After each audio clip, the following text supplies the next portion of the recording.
Bonjour fidèles téléspectateurs et merci de votre fidélité à la radio-télévision nationale congolaise. Soyez les bienvenus à cet entretien. Nous nous trouvons présentement à Matadi et être à Matadi sans passer par l'OEBK, c'est carrément un péché. Et pour ce faire, nous allons nous entretenir avec le DG de l'OEBK. Il s'agit de M. Jean-Claude Mavambou Mbaka. Bonjour Monsieur le DG. Bonjour madame. Monsieur le DG, pouvez d'abord nous situer où est-ce que nous sommes? Nous sommes ici au parc mémorial. C'est un endroit historique pour l'OEBK et le pont Maréchal. D'ailleurs, il y a 40 ans, en cet endroit a été inauguré le pont Maréchal par le feu président Mobutu. Endroit historique par rapport à l'histoire, endroit historique par rapport au monument. Mais est-ce qu'aujourd'hui on peut connaître les objectifs de l'OEBK? Oui, au fait, l'OEBK, d'abord, je vais commencer par la création. L'OEBK a été créé en 1972 par ordonnance présidentielle. Et les travaux du pont Maréchal avaient commencé en 1979. Et 4 ans après, il y a eu l'inauguration de ces joyaux. Et l'OEBK, à sa création, avait comme objectif de superviser les travaux du port en eau profonde de Banana et ensuite la maintenance du pont Maréchal. L'eau profonde de Banana, est-ce que c'était fait? Est-ce que ça continue parce que ça a fait couler beaucoup d'encre à un moment? Et aujourd'hui, on se demande, est-ce que le chef de l'État actuel peut réaliser ce rêve? Merci beaucoup, madame. Je tiens vraiment à rassurer à l'opinion publique, surtout aux Congolais en particulier, que ça fait plus de 40 ans que nous, l'OEBK, nous attendions la réalisation de ces projets. Et voilà, aujourd'hui, avec l'avènement du président, son Excellence Félix Antoine Tshisekedi Tshilombo, le rêve de tout Congolais, en particulier des agents de l'OEBK, est devenu réalité. Aujourd'hui, le pont-là, si vous allez sur place à Mwanda, je pense que vous allez trouver que les travaux ont déjà commencé. Voilà pourquoi, étant DG de l'OEBK et tout le personnel, nous tenons vraiment à dire grand merci au chef de l'État. Mais entre-temps, que fait l'OEBK? En attendant, puisque c'est 40 ans après qu'on a finalement que votre rêve va se réaliser, mais actuellement, que fait l'OEBK? Maintenant, là, nous nous occupons à la maintenance du pont Maréchal. Donc vous avez suffisamment d'argent, comment ça se passe? Oui, oui, ça c'est une façon de dire. Hein. Oui. C'est vrai, nous avons l'argent parce qu'il y a le péage que nous avons instauré pour pouvoir avoir quelque chose pour le maintien, pour donc l'entretien du pont et puis les salaires des agents. J'appelle ça salaire. Or, à l'OEBK, il n'y a pas de salaire des agents. C'est des primes que nous touchons. Oui. Étant fonctionnaire de l'État, nous attendons tout ce que l'État congolais puisse, les trésors publics congolais puissent penser à nous. Oui. Parce que jusqu'à présent, nous avons mené des démarches, mais ça n'a jamais abouti. Nous croyons que vraiment avec cet appel que je suis en train de lancer à l'autorité, surtout aux premiers citoyens de la nation, de pouvoir vraiment penser à tous les agents qui travaillent pour l'entretien du pont Maréchal et le projet qui était projet aujourd'hui est réalité parce que les travaux ont déjà commencé, donc le port en eau profonde de Banana. Mais comme au début, vous avez parlé d'un monument historique pour le tourisme, mais est-ce qu'il n'y a pas beaucoup de touristes qui arrivent? Est-ce que vous n'avez pas une caisse qui reprend justement la visite, l'argent? On ne peut pas dire que l'argent parce qu'il y a les touristes quand même qui passent par ici. Est-ce que vous n'avez pas une caisse qui peut vous aider dans ce sens-là? Oui, madame, effectivement. Malheureusement, le tourisme n'est pas de la culture congolaise. Les Congolais, c'est rare qu'ils vont faire le tourisme. Mais il y a certaines personnes, bien loties, qui préfèrent aller même en Égypte ou ailleurs. Or, le pont Maréchal, c'est à 365 km de Kinshasa. Donc, vraiment, en tout cas, c'est rare de voir des touristes. Des gens qui passent peut-être par Mwanda, de temps en temps, ils s'arrêtent, mais bon, voilà. Ça, c'est, j'ai dit passer par le pont et non visiter le pont. Alors, est-ce que je peux vous pointer du doigt en disant que vous ne vendez pas très bien le pont Maréchal? Non, non. Dire ça, moi, je dirais que c'est une accusation vraiment gratuite. Le pont Maréchal a toujours voulu que les gens viennent visiter, parce que ça appartient à tous les Congolais. Mais malheureusement, comme j'ai dit au départ, le Congolais n'a pas cette culture-là du tourisme. Donc voilà un peu même, bon, avec cette opportunité, surtout les 40 ans que nous allons fêter bientôt, nous allons vraiment maintenant faire du tourisme un cheval de bataille pour la survie de l'OEBK. 40 ans d'entretien, mais on raconte déjà que ça présente un petit danger. Est-ce que vous pouvez confirmer cette information? Ça m'étonne venant de vous, de la RTNC. Moi qui suis responsable de l'OIBK et qui, presque chaque année, on reçoit 2 fois les Japonais Oui, qui ont construit, qui continuent à superviser le pont, oui. n'ont jamais parlé d'un risque. Il y a jamais. Ils ont dit même le pont là a un Oui. vécu de 200 ans. Donc pour l'instant, il dit il n'y a pas à se plaindre. Ah non, parce que bon, quand je dis ça, il ne faut pas être étonné, parce que on est passé devant, ça tremble. Bon, on ne sait pas. Oui, mais Oui. tout pont suspendu doit Suspendu. trembler. Hein. Tout pont, même en Europe, Non. même au Japon. Parce que le pont là, il n'est pas fixe, hein, il est suspendu. Donc c'est tout à fait Bon, normal. monsieur le DG, il faut plutôt rassurer la population. Peut-être qu'ils ne viennent pas à cause de cela, mais il faut rappeler que c'est un pont suspendu qui a une durée de plus de 200 ans. Oui. Mais madame, vous savez, ça fait 40 ans que ce pont-là existe. Ça fait 40 ans. Et le jour de l'inauguration, j'avais eu la chance, parce que j'étais élève ici dans cette ville, j'avais eu la chance d'être là. Il y avait du monde. Et je m'attends aussi à ce qu'il y ait du monde. Là, le 20 juin, j'ai dit vraiment, comme vous l'avez demandé, je tiens à rassurer tout le monde qu'il n'y aura pas de dégâts. Le pont n'a jamais créé un dégât. Non, non, non, ça, c'est pas vrai. Et il y a des véhicules, des gros tonnages qui passent là-bas à longueur de journée. On n'a jamais eu un souci. Alors, quel est le message fort que vous pouvez passer à la population qui est en train de vous suivre en ce moment? D'abord, je demanderai à tous les Congolais de tous bords de venir s'associer à nous pour les 40 ans.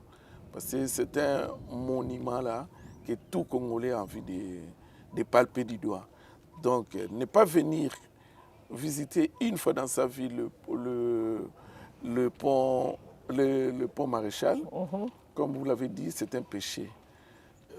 Tout Parisien qui n'a jamais été sur la Tour Eiffel, c'est vraiment un péché. Donc je demanderai à tout Congolais de se donner de la peine de venir visiter ces joyaux. Je vais me poser comme une question indiscrète peut-être. Vous êtes le quantième DG de l'OIBK? Ouf, ouf. Si ma mémoire est bonne, en tout cas, il y a déjà plus de 10 qui sont passés devant moi. Oui. Oui, plus de 10. Et à chacun son cheval de bataille, je voudrais bien connaître le vôtre. Quelle est la lecture que vous faites de votre mandat? Ok, merci vraiment pour la question. Moi, je pense que je ne suis fait qu'aligner à la vision du chef de l'État, Oui. qui est le peuple d'abord, donc les sociales. Les agents à l'OIBK ne touchent pas les salaires. Les agents de l'OIBK ne se contentent que de la prime que nous payons chaque mois. Et d'où provient cette prime-là? Elle provient des recettes du péage. Donc s'il n'y a pas de passage de véhicules, on n'a rien. Et non seulement on doit payer la prime aux agents, on doit aussi vraiment mettre l'argent de côté pour l'entretien du pont. Parce que de temps en temps, il faut entretenir. Il faut entretenir avant que les Japonais ne reviennent. Non, les Japonais, de temps en temps, ils mettent la main à la pâte. Il y a plus de 7 ans, ils étaient là pour le port, le système d'injection. Oui. Ils étaient là, ils avaient mis vraiment leur main. Alors, ils ont promis. Et tout ça, c'est grâce. Maintenant, là, ils ont promis d'être là à partir de l'année prochaine. Il y aura encore des travaux qui seront effectués ici. Tout ça, c'est grâce à la vision du chef de l'État, son Excellence Fachi Beton. Grâce à sa diplomatie agissante, vous savez tous qu'il a été au Japon dernièrement. Oui, tout à fait. Alors, de là, il a pu quand même obtenir des Japonais de pouvoir encore revenir au pont Maréchal. Et ces Japonais-là ont accepté aujourd'hui de mettre 15 millions pour pouvoir révertir la chaussée. Voilà, alors monsieur le DG, nous n'allons pas abuser de votre temps. Nous savons que vous êtes dans des préparatifs très importants concernant justement le pont. Et si je n'ai pas posé une question, vous avez peut-être un dernier mot? D'abord, je tiens à féliciter tous les agents de l'OIBK. Parce que n'eût été l'effort de chacun de nous, il n'y aura rien de bon, il n'y aura pas de résultats. Tous les agents se sont donnés, se disent tous les jours que nous sommes là pour la survie du pont. Donc si les agents n'étaient pas là aujourd'hui, il n'y aurait pas de pont Maréchal. Grâce au l'air bon du travail, et voilà, les résultats sont là. Aujourd'hui, aucun ingénieur viendra dire que le pont est mal entretenu. Aucun. Même pas les Japonais, parce que les Japonais étaient là au mois de février. Ils avaient contrôlé. Nous avaient rassuré qu'en tout cas, le pont est bien et bien entretenu par les agents de l'OEBK. Donc, vraiment, une fois de plus, grand merci et félicitations à tout le monde. Et nous devons toujours continuer à cette allure-là.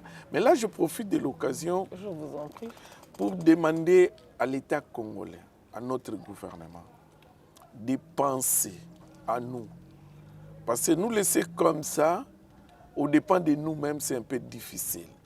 Nous avons vraiment souffert pendant la période de Covid et après même la période de Covid. Même jusqu'à présent, nous continuons à vraiment souffrir.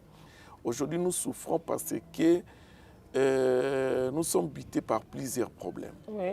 Il y a, dans le passé, il n'y avait pas le port MGT.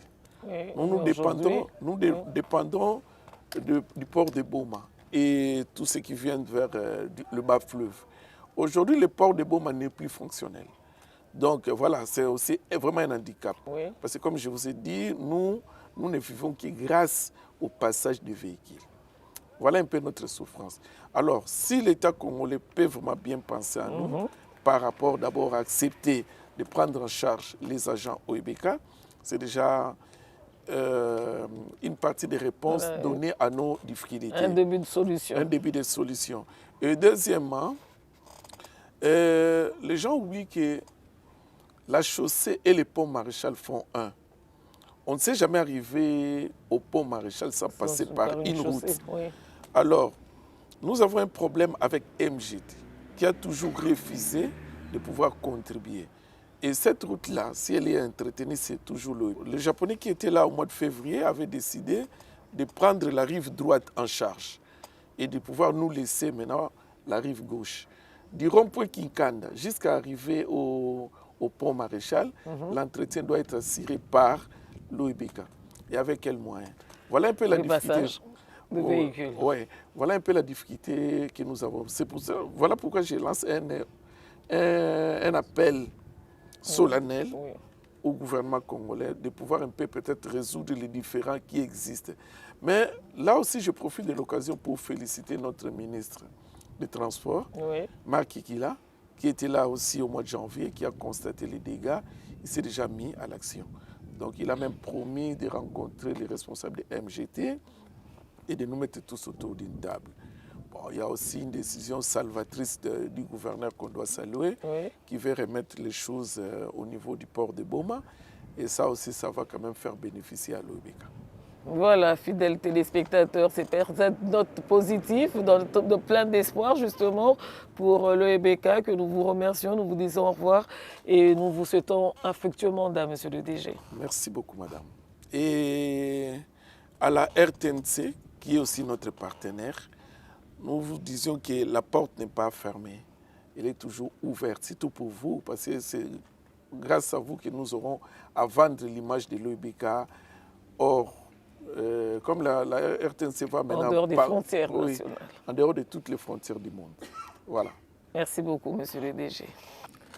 Voilà, fidèles téléspectateurs, c'est au nom de Chico Bipendou, l'aigle majeur justement de la radio-télévision nationale congolaise, que je vois, mais également Jenny Mujinga, à Toudia Kalinga, à Nati Frey, à Julia Pambou, à Daniel Sabou, à Yolande Dalou, à Jules Chimanga, à Samuel Mafuta, Gloria Momat. Pour le compte de l'OEBK, fidèles téléspectateurs, nous remercions d'abord le comité de gestion, ensuite l'ingénieur Kabwende, Belkadi Baungulu, Héritier Kouli, Menga Jean-Marie, Philémon Kabwatila, Floribert Ouezele, Franklin Luxon, Dadi Mossoula, Serge Pungi, Mayobo et Rodrigue Mansi et sans oublier Sabou Jules. Merci et à très bientôt.